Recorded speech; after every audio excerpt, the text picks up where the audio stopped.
થાય છે.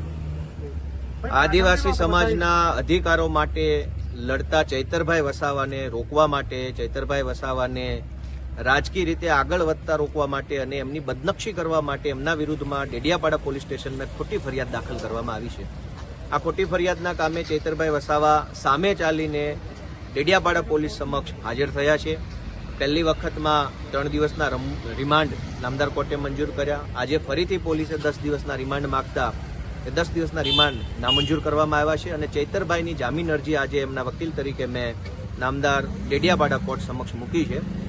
ડેડિયાપાડા મેજિસ્ટ્રેટ સાહેબે આરોપી પક્ષ અને ફરિયાદી પક્ષ બંનેની દલીલો, બંનેનો જે કાંઈ પક્ષ રાખવાની બાબતો છે એ ગંભીરતાથી ધ્યાનપૂર્વક સાંભળી છે અને આજે મોડી રાત્રે અથવા આવતીકાલે સવાર સુધીમાં આ કેસનો જે કાંઈ જામીનને લગતો નિર્ણય છે એ જાહેર કરશે એવી જાણ કરી છે. આ સમગ્ર બાબતમાં ચૈતરભાઈ વસાવાને આદિવાસી સમાજનું કામ કરતા રોકવા માટે, આદિવાસી વિસ્તારોમાં ચાલતા ભ્રષ્ટાચારના કૌભાંડો ખુલ્લા પાડે છે એ ખુલ્લા પાડવાની કામગીરી રોકવા માટે થઈ ચૈતરભાઈ ઉપર ખોટા આરોપો કરવામાં આવ્યા છે. ચૈતરભાઈ 1 લાખ કરતાં પણ વધુ મતથી ડેડિયાપાડાથી ચૂંટાયા છે. તેના કારણે જે લોકોના પેટમાં તેલ રેડાયું હોય તે બધા જ લોકોએ ષડયંત્ર કરીને ચૈતરભાઈને બદનામ કરવા, એમની રાજકીય કારકિર્દીને રોકવા માટે, ચૈતરભાઈને જેલમાં પૂરવાનું ષડયંત્ર બનાવવા માટે આ ખોટી ફરિયાદ ઊભી કરી છે.